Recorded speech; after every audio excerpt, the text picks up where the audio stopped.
of course, these are guys like that I've seen on TV and just watching these guys, and it's like, wow, like, sometimes I even forget that, I'm in the ring with these guys, and, when I step back and look, I'm like, dang, like, I'm able to, be in there with these guys, and not only like Tank and Shakur and Devin and Ryan, and not only, just be in there, but, be holding my own as well. So, it definitely adds to my confidence knowing that I could be in there with those guys. I could be in there with anybody. That's right. That's right. So, I mean, let's dive right into it. I mean, who's been probably the hardest puncher you've been in the ring with? I would have to say it's a toss up between Ryan and Tank. Ryan and Tank, huh? Yeah. Wow. So you've been in there with Ryan as well. So you've been taking punches from all these big guys at 126 pounds. That's Not good. You're too probably deep, not but getting hit much. You're probably not getting hit much. That's probably what it is. That's good. That's good. So, looking at that fight before that fight happened, did you get to work with them before that fight happened?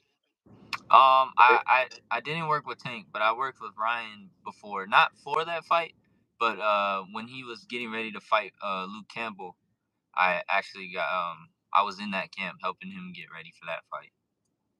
Did you knew he was like the real deal before going in there? Some people thought like, hey, he was just like, some of them coming in, they came in like doing Instagram stuff. Haney kind of did like the sparring, filming sparring, and they developed over time. But did you feel like he was the real deal before going in the ring, or did it change after? Um, I definitely did. I not only worked with him in for that fight, but I also knew him growing up through the amateurs and stuff. And a lot of people don't know this, but he had a lot of amateur fights. I want to say he had about 200 amateur fights. So regardless of what people think of him on social media and stuff, I know him as a fighter, and he's Fighter. got an extensive amateur background. So you know before that fight even happened, I knew a lot of people think he's just an Instagram guy or influencer boxer, but he's definitely not that. Right, right. So you believe, wow. So out of all those guys, the top guys that are punching are those two guys, and that's what everyone's talking about right now as well. Those two guys punching. So what as far as now he's getting accused with all this stuff. Do you feel like this is crazy or no? Um, it's definitely crazy, whether or not it's true or not. Because You you know, and your pops are just you're in the game too, so it's like you sit back and it's like anything can happen, and it's like media this, media that. But my bad, I'm sorry to stop you. yeah, no, no, it's okay, but I definitely believe the media can take things and make it more than what it is. You know, if it is true and he was doing those things, and that's kind of crazy, and of course it's dangerous for the sport. So we got to take things like that more serious. But like I said, like it's easy to get things misconstrued and over speculate things. So whether or not it's true or not, I wouldn't be able to tell you. Oh no, yeah. So yeah, I mean, That's definitely not a question I, for you. The question was like just like the craziness, because I mean we're like what we had the undisputed heavyweight fight, and it was like lack of buzz because of all this stuff, and we were waiting yeah, for that for 25 years. yeah. you know but nevertheless, going into that fight with Ryan and Devin, you being in the ring, did you see that coming? Um, I definitely didn't underestimate Ryan. I felt like a lot of people thought it was just gonna be an easy night for Devin to be able to outbox him, and I felt like Devin definitely had the advantage when it comes to you know uh boxing skill as far as like sticking and moving and stuff.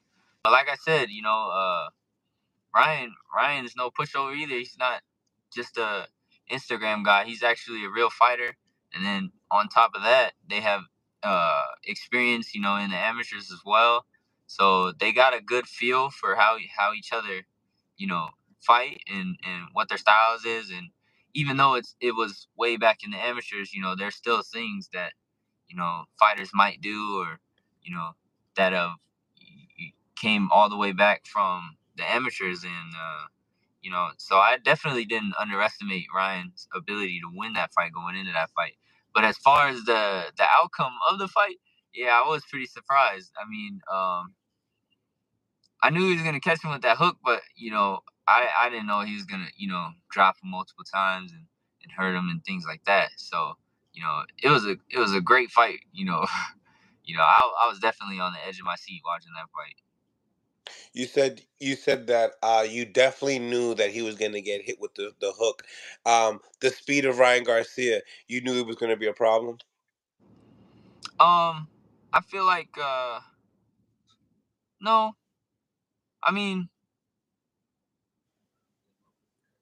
maybe because the speed. I feel like Devin knew about Ryan's speed. That's one of his trademark things, the speed in his left hook. Uh, I just feel like Devin didn't really stay away from it as much as he should have. Hmm. Do you want to see a rematch? And do you feel like all this stuff outside of boxing? Do you feel like that was the reason why Devin lost that night? I definitely want to see a rematch. Maybe, you know, Devin can come back and make his adjustments and do something different than the last fight. I feel like that's what makes fighters great. Not just their losses, but how they come back from it. And Yeah. sorry, what were you gonna say? No, no, no. Finish what you were going to say. Go ahead. I was gonna say, as far as the outside things go, I don't know really, like, whether it played a factor or not. Like I said, I couldn't tell you.